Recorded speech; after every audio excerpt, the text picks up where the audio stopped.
Ngayong huling araw po ng Hunyo, meron pa rin po tayong minomonitor na low pressure area sa loob ng Philippine Area of Responsibility at ito yung nag-cause ng mga pag-ulan sa malaking bahagi ng Luzon and Visayas.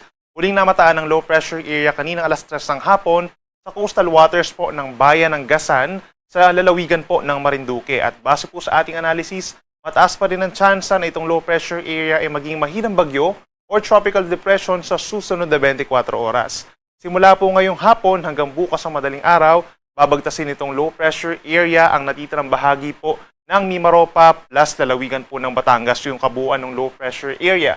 And then bukas ng umaga, inaasahan po na lalabas na itong low pressure area dito lamang sa may West Philippine Sea sa loob ng Area of Responsibility. The moment na maging bagyo ito, habang nasa loob po ng PAR at naging tropical depression, bibigyan po natin ng local name na Henry or yung si Henry, yung magiging pang-walong bagyo na for 2026 at kung bukas siya magiging bagyo, siya na yung unang bagyo agad for the month of July. Bukod dito sa low pressure area, unti-unti na rin pong nagkakaroon ng mga pag-ulan dito sa natitirang bahagi ng ating bansa, lalo na sa Western Mindanao at Southern Palawan, dahil yan sa southwest monsoon or hanging habagat na unti-unti pinalalakas nitong low pressure area. Base naman sa ating latest satellite animation, wala pa tayong nakikita mga cloud cluster sa labas ng ating area of responsibility na posibleng maging bagyo sa susunod na 3 araw. Base naman sa ating weather forecast po sa unang araw po ng Hulyo, that's araw ng Wednesday, meron pa rin tayong mga kaulapan at mga pag-ulan sa malaking bahagi ng Luzon, lalo na dito sa may lalawigan po ng Aurora, Quezon, Mindoro Provinces, Marinduque, Romblon, and Batangas. Umaga pa lamang may chance na po ng mga pag-ulan, dulot pa rin ng low pressure area. Minsan malalakas po ito, kaya mag-ingat po sa banta ng mga pagbaha at pagguho ng lupa, habang pinapayuhan din po ang pagbaon ng payong bukas sa malaking bahagi pa ng Central Luzon, Calabarzon, even Metro Manila, and Bicol Region. Makulimlim ang panahon at may tsansa na po ng mga mahinang ulan bago magtanghali. Pagsapit ng hapon hanggang gabi, malaking bahagi na po ng Luzon na magkakaroon ng maulap na kalangitan at sasamahan po yan ng mga paminsan-minsang malalakas po ng mga pag-ulan, lalo na dito pa rin sa mga areas sa Zambales, Bataan, Cavite, Batangas at Occidental Mindoro, at may mga localized thunderstorms pa sa natitirang bahagi ng Luzon, kabilang po ang Metro Manila. Temperatura natin sa Metro Manila bukas mula 26 to 30 degrees Celsius, sa may Baguio naman mula 18 to 23 degrees, habang maging mainit po dito sa may Tuguegarao City hanggang 37 degrees Celsius. Sa ating mga kababayan po dito sa lalawigan ng Palawan at dito rin sa lalawigan ng Antique and Naklan, asahan pa rin po ang maulap na kalangitan as early as morning at sasamahan po yun ng mga kalat-kalat na ulan and thunderstorms dahil dun sa low pressure area na possible nga bukas ng umaga ay nandito na sa may West Philippine Sea. Kaya mag-ingat din po sa banta ng mga pagbaha at pagguho ng lupa. Samantalang natitirang bahagi ng Visayas, somehow mag-improve naman yung weather conditions lalo na sa may Eastern Visayas at natitirang bahagi ng Panay Island.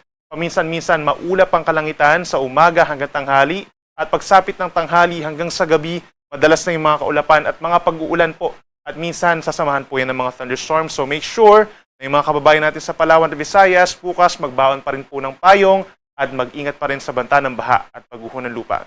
Temperatura natin sa may Puerto Princesa, Palawan mula 25 to 30 degrees, sa Metro Cebu hanggang 32 degrees Celsius, habang sa may Iloilo hanggang 29 degrees pagsapit ng tanghali. At sa ating mga kababayan po sa Mindanao, umaga pa lamang may tsansa na po ng mga kaulapan at mga pulupulong ulan lamang dito sa may Zamboanga Peninsula, Bangsamoro Region at ilang bahagi pa ng Soxargen and Davao Region. Yan po ay dahil sa southwest monsoon, hindi po direktang dahil sa low pressure area or potential na bagyo. Habang natitirang bahagi ng Mindanao, partly cloudy to cloudy skies naman umaga hanggang tanghali. Pagsapit po ng tanghali hanggang gabi, maraming lugar na po sa Mindanao magiging maulap at sasamahan din po ng mga pag-ulan. Mas dadalas na yung paminsan-minsang malakas na ulan sa malaking bahagi ng Mindanao. Inuulit natin, lalo na dito sa Zamboanga Peninsula at Bangsamoro Region, kaya mag-ingat din po sa mga flash floods or landslides dahil ilang araw pong nagkakaroon ng mga pag-ulan doon.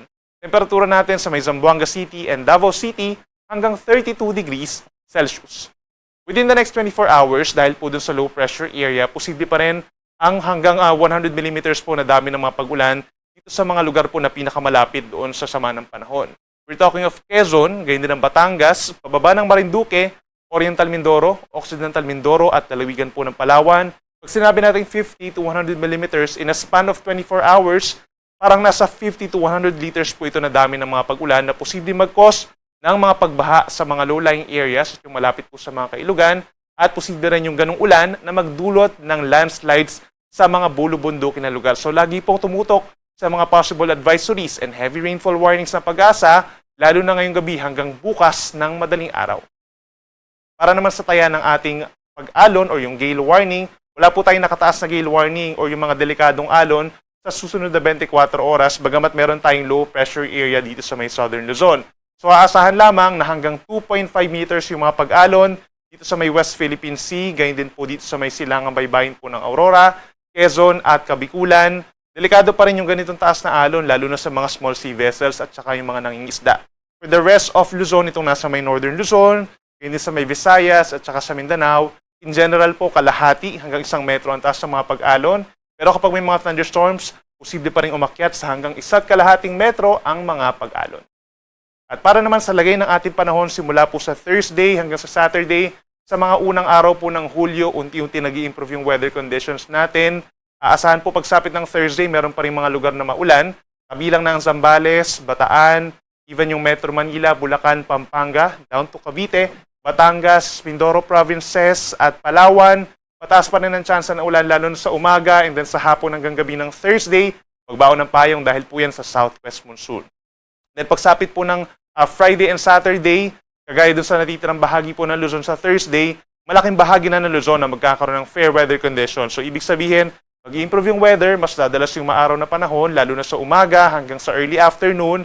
Yun nga lang, pagsapit ng tanghali, iinit na muli ang panahon, lalo na sa mga inulan natin lugar kabilang ang Metro Manila. Then pagsapit ng hapon hanggang gabi, possible muli yung mga pulupulong ulan or mga localized thunderstorms. So safe pa rin po na magdala ng payong bilang panangga sa init ng araw at sa mga isolated na ulan.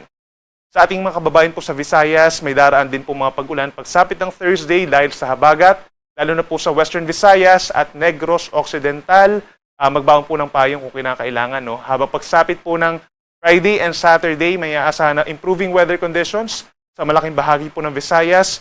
Magiging mainit, no? Lalo na sa parte pong Metro Cebu at saka po sa may Tacloban, posible umakyat ng 33 degrees ang maximum temperature, habang posible rin ang mga isolated na ulan or thunderstorms, knowing na nasa panahon po tayo ng tag-ulan. At sa ating mga kababayan po sa Mindanao, dahil pa rin sa southwest monsoon, pinakamataas ang tsansa ng ulan sa Thursday dito po sa may Zamboanga City, at dito rin po sa may Basilan at Tawi-Tawi. So magbaon din po ng payong kung lalabas ang bahay sa araw po ng Huwebes. May mga asahan din po pag-ulan lalo na sa afternoon and evening ng Thursday sa natitirang bahagi po ng Mindanao.